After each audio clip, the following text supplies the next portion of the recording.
Shalom, Lekulam, paz para todos. Eu sou o pastor Eliezer e esse é o meu canal, PR Eliezer Oficial. E nós estamos aqui hoje com mais um estudo tremendo da parte de Deus.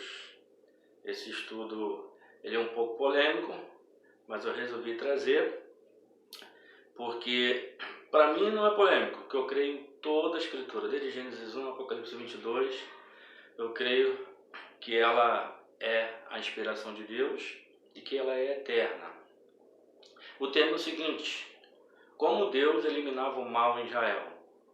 Bom, diante de uma sociedade que nós vivemos hoje, muito semelhante às sociedades dos tempos bíblicos, e as nossas autoridades não conseguem parar, refrear, independente de leis, independente de qualquer tipo de ação, as próprias instituições governamentais são corruptas, se corrompem, e a violência gratuita, tanta anarquia, tantas pessoas que não querem se submeter a nenhum tipo de lei, desde jogar o papel no chão até um crime mais grave como um homicídio.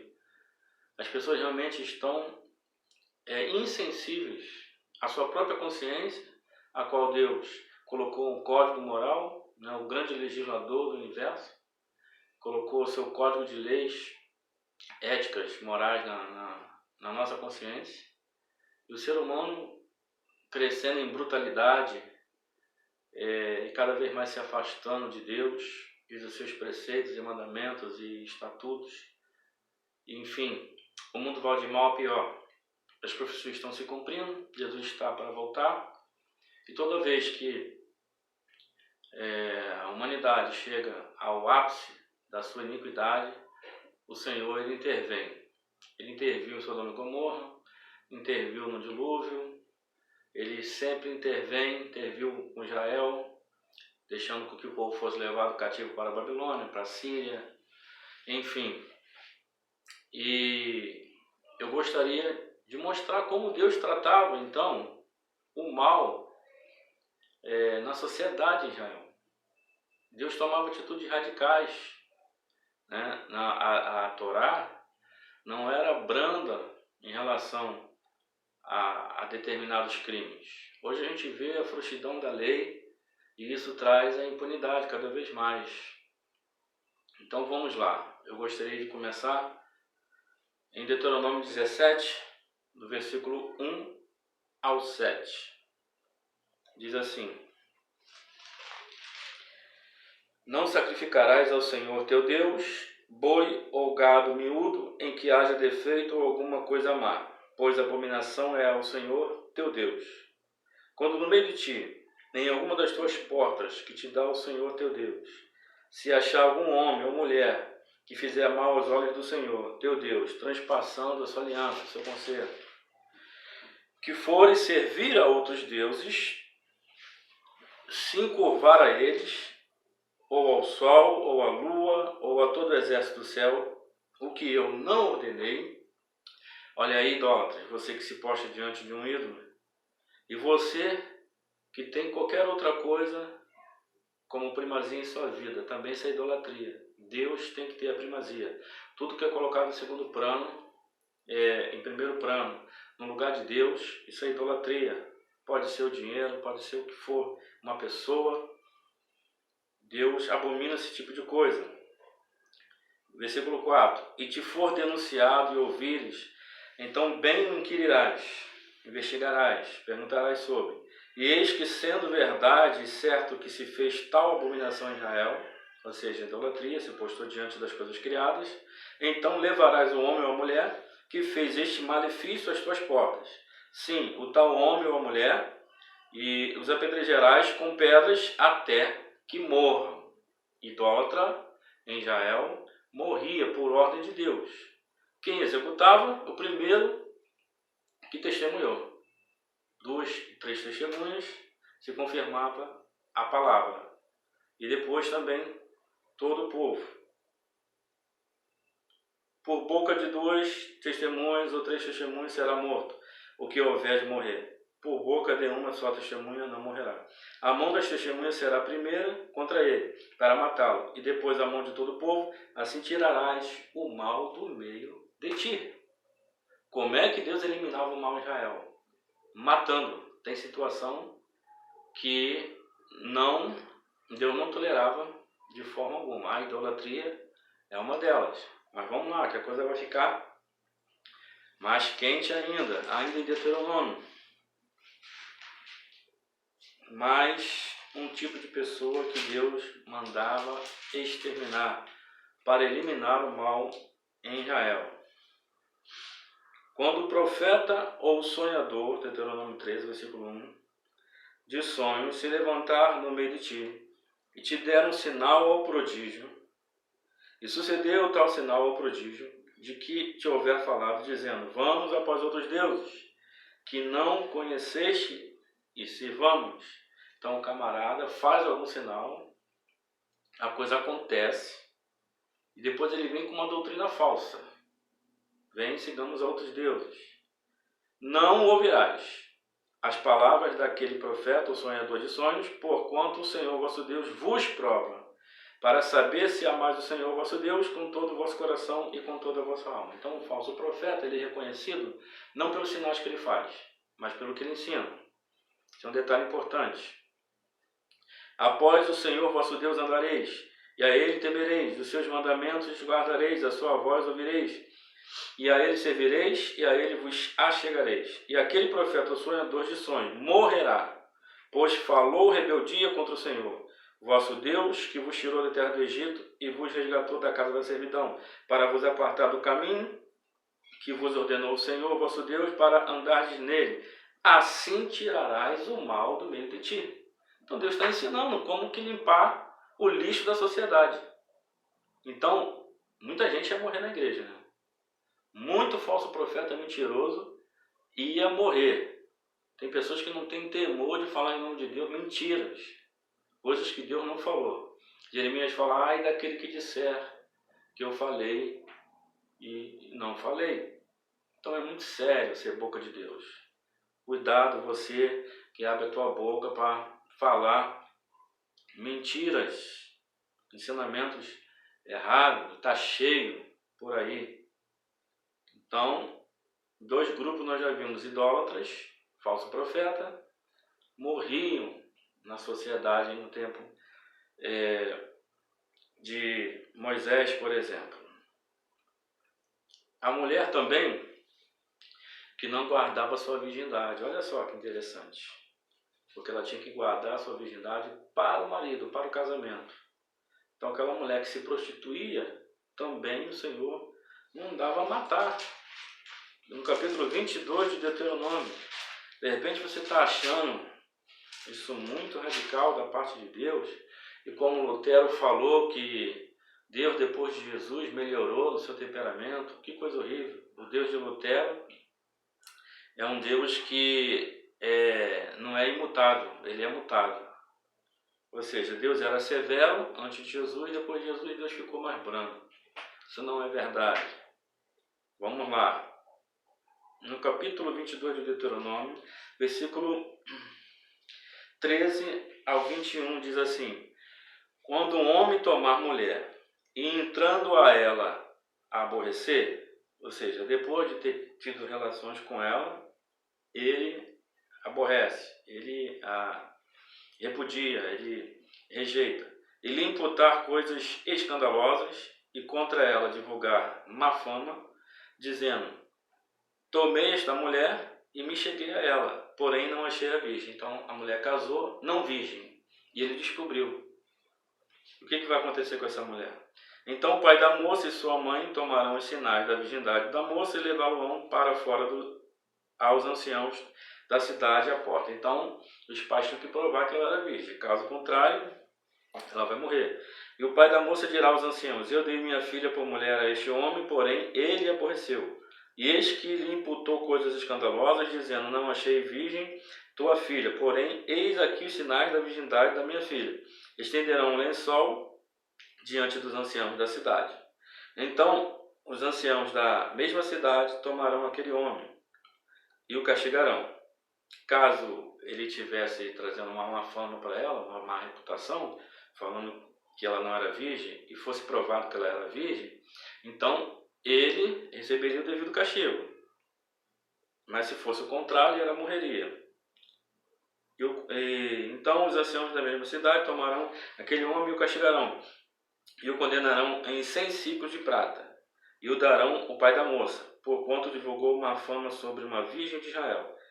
E lhe será por mulher, em todos os seus dias não poderá despedir. Porém, se este negócio for verdade, que a virgindade se não achou na moça, então levarão a moça à porta da casa do seu pai, e os homens da sua cidade o apedrejarão com pedras até que morra, pois fez loucura em Israel, prostituindo-se na casa de seu pai.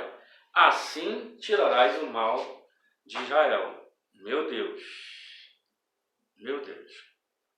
Hoje, ser virgem é cafonice. Será que Deus mudou? Será que a lei passou, como alguns dizem? Eu pretendo provar mais adiante que a lei é eterna, que a Torá é eterna. Não existe essa questão de tempo da graça, tempo da lei. Isso é uma invencionice da teologia. Isso não existe. A lei é eterna, sempre existiu, porque a Torá é o próprio Yeshua. É a essência do próprio Deus. Lê o Salmo 119, que você vai ver a eternidade da Torá. O Salmo 119 é um cântico de amor à Torá. E a Bíblia mostra em diversos textos que a Torá é eterna. Jesus não veio para destruir a Torá. Ele veio para dar o sentido pleno dela, porque ela falava dele. Então, sem ele, ela não teria sentido. Então, ele fez com que ela tivesse sentido. A partir de Jesus, a coisa fica mais séria ainda. Mais séria. Então, pretendo mostrar a vocês que alguns textos estão interpretados de maneira errada, dizendo que a Torá passou, que a lei passou. O que caducou, é claro, é o aspecto cerimonial da Torá, da lei do Senhor. Né? O sacrifício, as obrações ali, as ofertas, isso é claro que caducou. Isso aí não tem a ver com a essência da Torá, que é, na verdade, o amor. Você pode dizer, mas você acabou de mostrar que Deus mandava matar. Só que o Deus que é amor, ele é justo também. Então era assim que ele punia o pecado. Então vamos lá. O adultério, como é que Deus agia com o adúltero? Aí mesmo, Deuteronômio 22, né? Versículo 22, 24, que é a continuação do que eu estava lendo, diz assim: quando um homem for achado deitado com mulher casada com marido, então ambos morrerão. O homem que se deitou com a mulher e a mulher assim tirarás o mal de Israel. Meu Deus, acho que no mundo teria pouca gente hoje, sabia? Se fosse cumprida esta lei. Você pode dizer, por que então, se a Torá é eterna, por que essas coisas não estão em vigência? É porque os homens abandonaram a lei de Deus. Só que lá no milênio, quando Jesus estiver governando, o regimento do seu governo, a constituição do seu reino, vai ser a Torá. Isaías capítulo 2, versículo 2 e 3, ele fala: porque de Sião sairá a Torá, e de Jerusalém a palavra de Deus. Ele vai reger com vara de ferro. Por quê? Porque é um reino indestrutível e é um reino rigoroso. Porque a lei do Senhor, ela não é frouxa. Os rabinos de Israel afrouxaram a lei do Senhor. Mas a lei do Senhor, ela não é frouxa não, de forma alguma. Porque o salário do pecado, o apóstolo Paulo falou, é a morte. Então, você pode falar, mas se a pessoa se arrepender, é claro, a gente está falando de gente que de fato não se arrepende. Um tempo atrás eu vi uma reportagem e o repórter perguntou a um bandido que fez algo muito horrível, não lembro exatamente, e perguntou se ele estava arrependido. Ele falou que não. O que você acha que tem que fazer com uma criatura dessa? Ficar lá na prisão 2, 3 anos, depois ele sair e continuar fazendo os mesmos crimes? Elimina o mal. Isso é semente ruim, isso é lixo. Você pode até estar se escandalizando do que eu estou falando, mas é lixo da nossa sociedade. A gente mora num país extremamente violento, num mundo extremamente violento. E lá no milênio não vai ter brincadeira não. A Torá vai reger o milênio. Vamos lá. Em Levítico 20, versículo 10 também, falando do adúltero. Vamos ver o que fala lá, Levítico 20, versículo 10. O que acontecia? 20 de Levítico, versículo 10. Também o homem que adulterar com a mulher de outro, havendo adulterado com a mulher do seu próximo, certamente morrerá, o adúltero e a adúltera. Glória a Deus. Esse Deus não mudou. Ele é o mesmo. Vamos lá. Você pode também questionar o seguinte: e a mulher adúltera que Jesus perdoou? Jesus disse para ela: mulher, cadê os teus acusadores? Todos ali eram adúlteros. Todos. Como não tinha 2 ou 3 testemunhas para condená-la, Jesus falou para ela: vai e não peques mais. Vai e não peques mais. Porque Jesus sabia que toda aquela trama ali era para pegar Jesus em alguma contradição. Porque trouxeram só a mulher e o marido não. Então Jesus impertou sim o perdão para ela. Entendeu? Mas isso não significa que a Torá passou.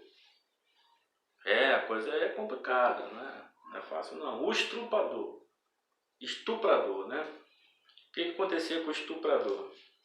Será que ele ia... Eu acho interessante a hipocrisia da nossa sociedade, que o estuprador geralmente, nas favelas, se ele é pego, ele é morto. O tribunal do crime mata ele logo ali, né? Então até eles têm um código moral. Mas, e o que eles fazem também? Segundo a Torá, eles tinham que morrer, né? Mas vamos lá. O estuprador. Deuteronômio 22, a partir do versículo 25. 22 ainda, a partir do versículo 25. Diz assim: e se algum homem no campo achar uma moça desposada, uma moça que está de casamento marcado, né? E o homem a forçar e se deitar com ela, então morrerá só o homem que se deitou com ela. Porém, a moça não fará nada. Por quê? Porque ela foi forçada. É um estuprador. O estuprador morria. A moça não tem culpa de morte. Porque como o homem que se levanta contra o seu próximo e lhe tira a vida, assim é este negócio. Para Deus, aquele que viola a intimidade de uma moça é como um assassinato. E realmente, quem já passou por isso sabe o trauma que fica, né? Praticamente a vida da pessoa acaba. Se não for Deus entrar trazendo cura interior, né? Trazendo realmente um sentido para a vida daquela pessoa, é como se a pessoa morresse, como se fosse um assassinato realmente. Glória a Deus, entendeu? Vamos lá. O homicídio doloso, aquele que teve a intenção de matar. Porque a Bíblia dava chance, né? Enviava para a cidade de refúgio a pessoa que matasse alguém sem querer ou em defesa própria, legítima defesa. Homicídio doloso. Aí em Deuteronômio 19, versículo 11 ao 13, diz assim: mas havendo alguém que aborrece o seu próximo, ou seja, odeia o seu próximo, e ele arma ciladas e se levanta contra ele e o fere na vida, de modo que morra, e se acolhe em alguma destas cidades, então os anciãos da sua cidade mandarão ali e o tirarão, e o entregarão na mão do vingador do sangue para que morra. teu olho não poupará, antes tirarás o sangue inocente de Israel, para que bem te suceda. Então não adianta ele se esconder em nenhuma cidade de refúgio que havia, porque ele ia ter que pagar pelo crime doloso. Porque antes ele tinha alguma risco com aquela pessoa, odiava aquela pessoa e armou cilados para aquela pessoa. Ele arquitetou um plano para matar aquela pessoa. Então, de fato, ele tinha que morrer. Isso é uma solução boa, né, para desvaziar as cadeias do país, né? Mas vamos lá. E também poder adubar muitos cemitérios, né? Pelo menos de adubo esses camaradas iam servir. Vamos lá. Tem outros textos aqui que falam do homicida. O homossexual. Aquela pessoa, seja homem ou mulher, que gosta de ter relacionamentos sexuais com pessoas do mesmo sexo. E hoje tem crescido muito, né, o homossexualismo, porque é um sinal dos últimos dias, porque Jesus falou que a vida dele seria semelhante aos dias de Noé, como foi nos dias de Noé e nos dias de Ló. Nos dias de Ló, a gente tem com muita evidência, né, em Sodoma, o homossexualismo.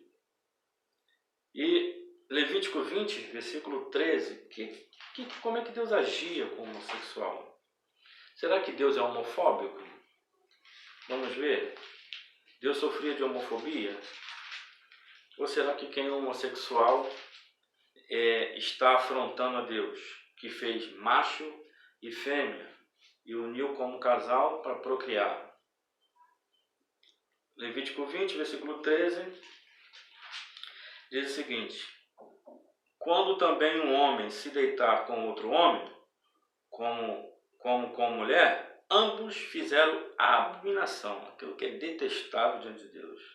Certamente morrerão, o seu sangue é sobre eles. Eles são culpados dos seus atos libidinosos pervertidos. Certamente morrerão, não tem escapatória não. Outra coisa, incesto. Incesto, para quem não sabe, é aquele que mantém relações sexuais com um parente próximo. Mãe com filho, pai com filha, coisas desse tipo. Como é que Deus fazia? Da mesma forma, Levítico 20, Levítico 20, versículo 11, diz assim: o homem que se deitar com a mulher de seu pai descobriu a nudez de seu pai. Ambos certamente morrerão, seu sangue é sobre eles. Semelhantemente, quando um homem se deitar com a sua nora, ambos certamente morrerão. Fizeram confusão, o seu sangue é sobre eles. Então, não precisa ser muito parente muito próximo não, tá? Basta. Lembra do apóstolo Paulo? Que ele entrega aquele camarada que teve relação com a madrasta?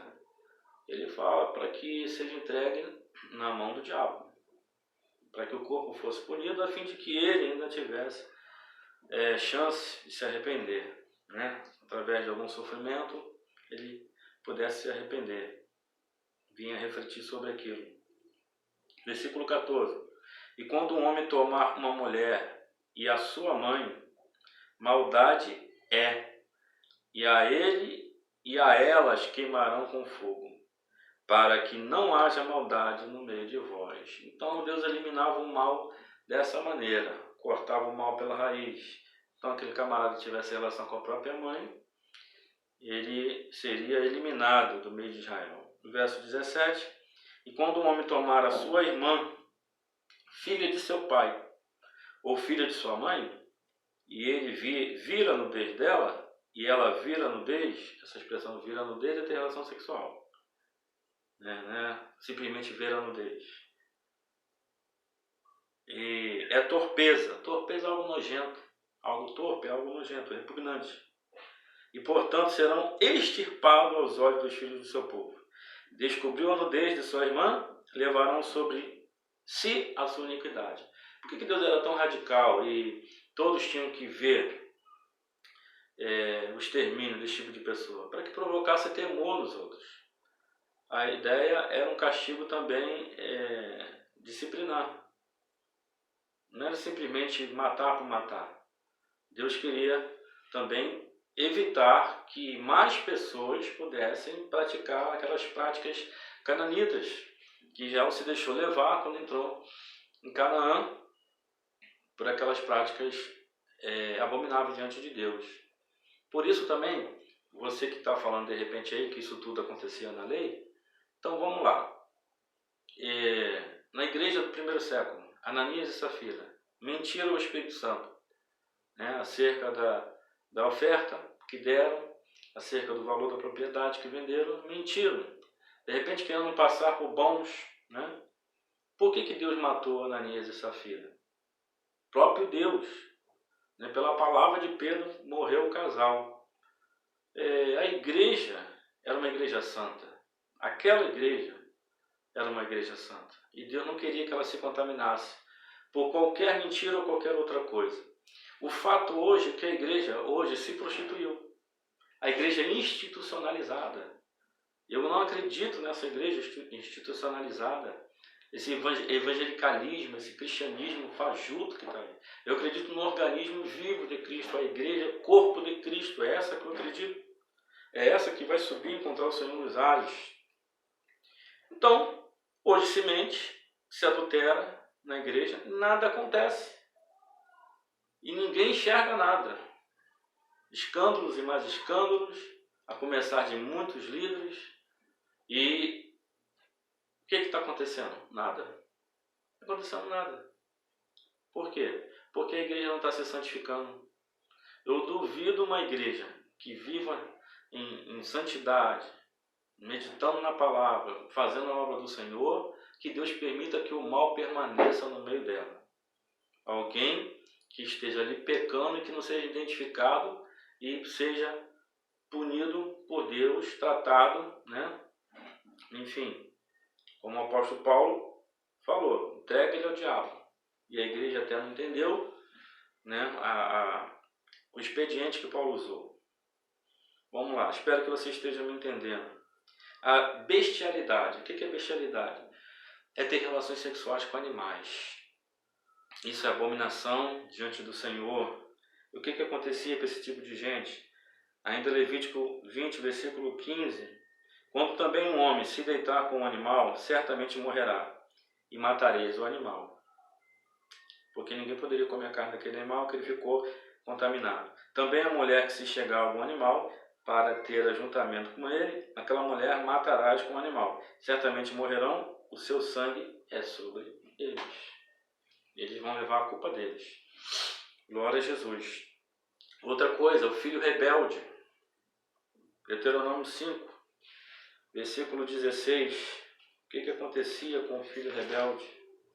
Deuteronômio 5, versículo 16. Também morria, é claro. E hoje, os filhos xingam o pai, xingam a mãe, não tem respeito algum, não tem limite. A sociedade realmente está entregue ao caos, à degradação moral. Jesus está por vir, irmãos. 5,16. Honra teu pai e tua mãe, como o Senhor teu Deus te ordenou, para que te prolongue os teus dias e para que te vá bem na terra que te dá o Senhor teu Deus. Por quê? Porque se não, de fato, não honrasse o pai e mãe, se fosse um filho rebelde, eles tinham que morrer. Quer ver? Provérbios 30. Provérbios 30. Vamos ler primeiro Deuteronômio 21. Deuteronômio 21, 18 a 21. Diz assim: quando alguém tiver um filho contumaz e rebelde, que não obedecer à voz do pai e à voz da sua mãe, e castigando eles, lhes não der ouvidos, então seu pai e sua mãe pegarão nele e o levarão aos anciãos da sua cidade à porta do seu lugar. E dirão aos anciãos da cidade: este nosso filho é rebelde, e quanto mais, não dá ouvidos à nossa voz, e é um comilão e beberrão. Então todos os homens da cidade o apedrejarão com pedras, até que morra, e tirarás o mal do meio de ti, para que todo Israel ouça e tema. Foi o que eu falei. Tinha um motivo pedagógico, essas mortes. É radical? É radical. Mas com certeza, aquele camarada ali não ia se rebelar mais. E as pessoas iam pensar 10 vezes, né, antes de se rebelar contra seus pais ou de fazer qualquer dessas coisas aqui que eu falei. E lá em Provérbios 30, olha o que Salomão fala a respeito do filho rebelde. Provérbios 30. Aqui eu anotei versículo 17. Eu anotei outro antes, mas não sei se é o 4. Deixa eu ver aqui. Provérbios 30.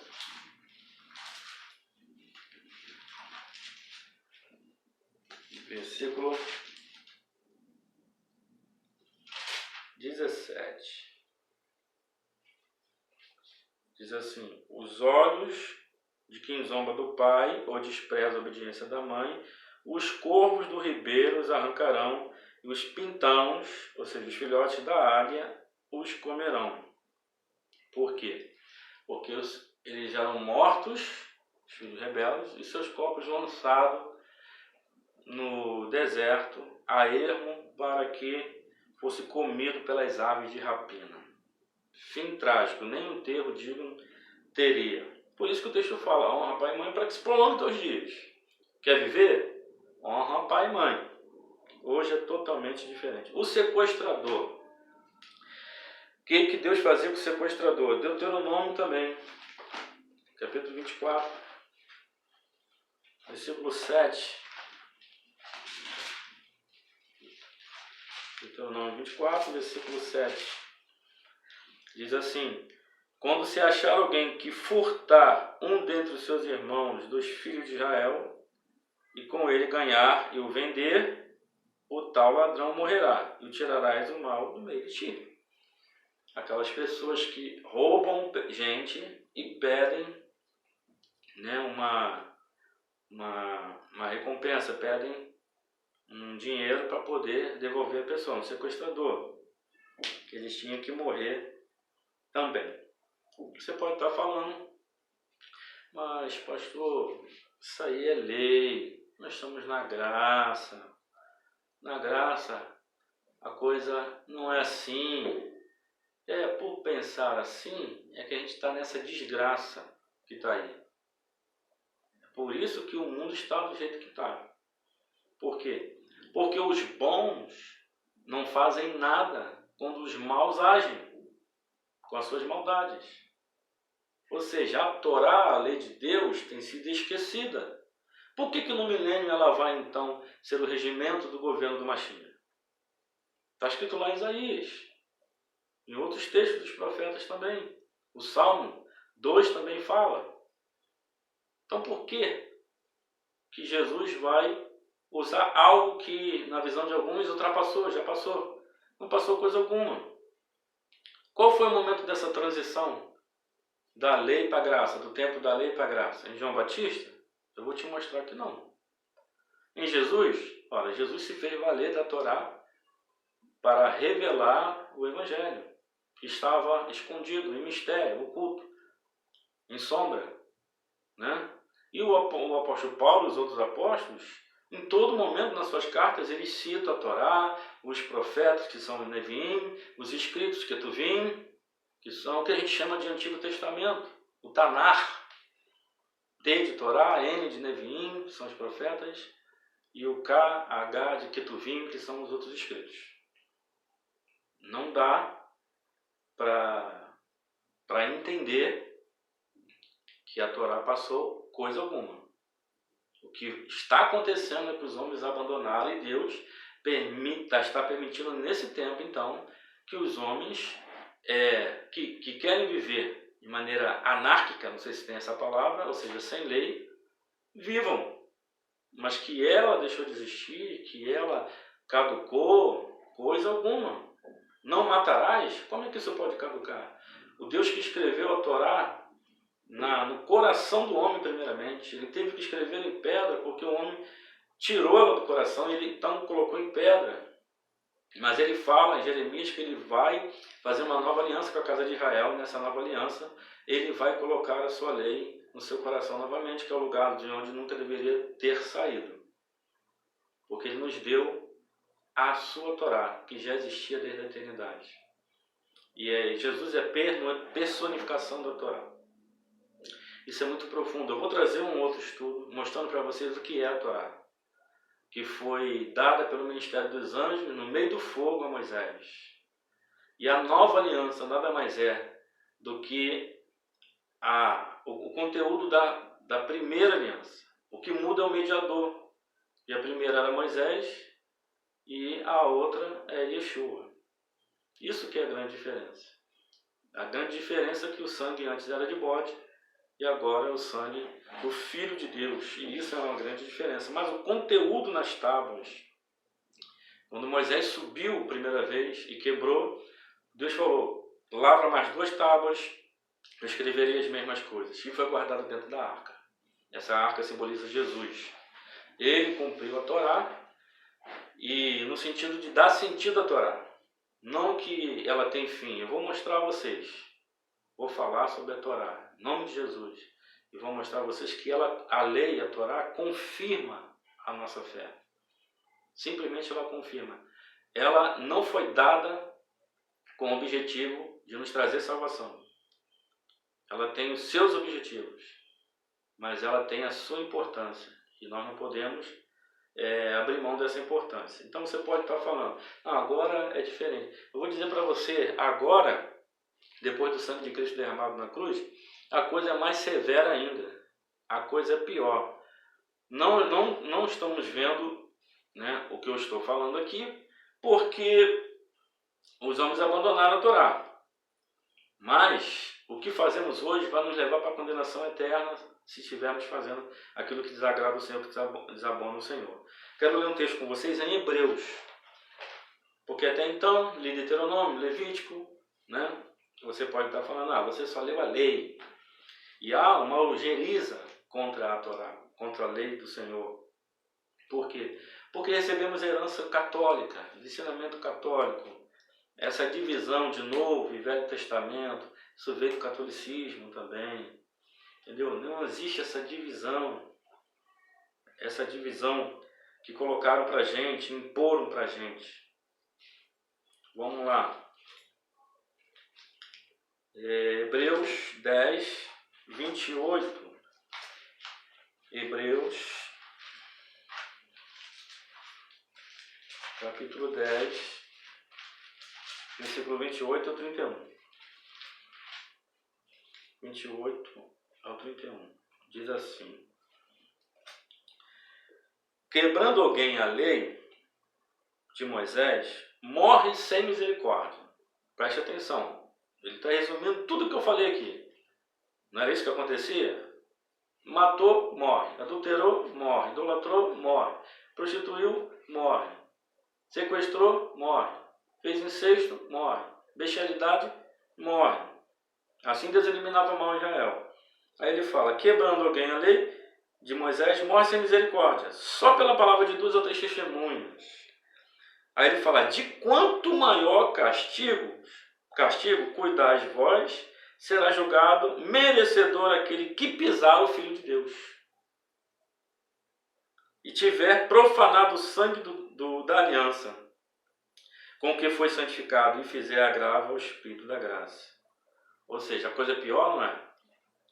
Porque bem conhecemos aquele que disse, minha é a vingança, eu darei a recompensa, diz o Senhor. E outra vez o Senhor julgará o seu povo, horrenda a coisa cair nas mãos do Deus vivo. Ou seja, a coisa melhorou ou piorou? Mas de fato não vemos isso. Muitas vezes parece que Deus não está nem aí para punir o pecado. Irmãos, existe uma eternidade, o lago de fogo, a coisa mais justa que tem. Por quê? Porque alguém que decide viver sem Deus a vida toda praticando aquilo que Deus abomina, depois da sua morte vai querer estar com Deus? Não, ele escolheu estar sem Deus a vida inteira, então Deus vai respeitar isso. Ele vai ficar sem Deus a vida inteira. Ele vai ser banido da presença de Deus. Ele vai para o Guiena, para o lago de fogo, na ausência de todo o bem divino. Glória a Deus. E rapidamente, para a gente fechar, quero mostrar a vocês em Mateus, rapidamente, só uma prévia do que eu vou falar em outros vídeos, mostrando um texto que é mal interpretado, a qual alguns se apoiam para dizer que a Torá e os profetas passaram. Lá em Mateus 11, versículo 13 diz: porque todos os profetas e a lei profetizaram até João. Na Bíblia hebraica está escrito: profetizaram, a lei e os profetas profetizaram sobre João. Porque no contexto aqui ele está falando de João. O que vocês foram ver no deserto? Uma cana agitada pelo vento. Jesus elogia ele. João é um marco. Porque depois de João vai vir o Messias prometido pela lei, pela Torá e pelos profetas. Então ele não está falando que em João a lei terminou, durou até João, como algumas traduções vêm. Durou até João e os profetas. Não, de forma alguma. De forma alguma, porque o próprio Jesus vai falar que ele, que veio depois de João, não veio para destruir a lei, mas para dar o sentido completo dela. Ou seja, o que Jesus veio fazer depois de João? Se João termina a lei e os profetas, Jesus, que é profeta, está ainda debaixo da lei, porque Paulo fala em Gálatas que ele veio, né, em carne, nascido de mulher, debaixo da Torá, em obediência à Torá, como um bom judeu. E lá em Lucas, que é a referência desse mesmo contexto de Mateus, olha só que interessante. Lucas capítulo 16, versículos 16 e 17. Lucas 16, versículo 16 e 17. Diz assim: a lei e os profetas, olha como é que está nessa versão, duraram até João. Ou como está na outra que eu tenho, vigoraram até João. O que está dizendo? Em João, a lei e os profetas acabaram, foram até João. Olha a questão tendenciosa. E desde então é anunciado o reino de Deus, e todo homem emprega força para entrar nele. Olha o 17. Veja como é que o 16 está mal traduzido por causa do 17. É mais fácil passar o céu e a terra do que cair um tio da lei, do que cair um traço da lei. Ele fala, é mais fácil passar o céu e a terra, que não passaram. Passarão, mas não passaram. Aí ele diz, do que um traço da lei ser tirado. Então como é que o 16 pode estar falando que a lei durou até João? Se ele está dizendo, no 17, que a lei permanece. E o sinal que a lei permanece é o próprio céu. O céu pode passar, mas as minhas palavras de Jesus não passarão. Ele fala isso em Mateus 5, quando ele fala que ele não veio para abrogar a lei, para destruir a lei, mas para confirmá-la. E ele ainda diz no capítulo 5 de Mateus que aquele que ensinar a Torá será grande no reino dos céus. Glória a Deus! Viu a tradução tendenciosa? E o próprio Jesus em Mateus 23 ensina, Jesus está depois de João Batista, porque Jesus ele começa o seu ministério após a morte de João Batista, e Jesus ensina que ele vai enviar escribas, sábios e profetas para eles, para os judeus. Olha, se os profetas acabaram, se a lei acabou, para que escriba? Para que sábio? Então Jesus fala que vai vir depois dele profetas. O que o texto está dizendo ali é que todos os profetas falaram acerca de João. Não é que a profecia, profetizaram até João. Não é isso. Mateus 23, versículo 34. Diz assim: portanto, eis que eu vos envio profetas, sábios e escribas. A uns deles matareis e crucificareis, e a outros deles açoitareis nas vossas sinagogas, e perseguireis de cidade em cidade. Jesus, depois de João, está falando para os escribas e fariseus que vai enviar eles escribas, profetas e sábios, e eles os matarão, como era característico da cidade de Jerusalém, que matava profetas.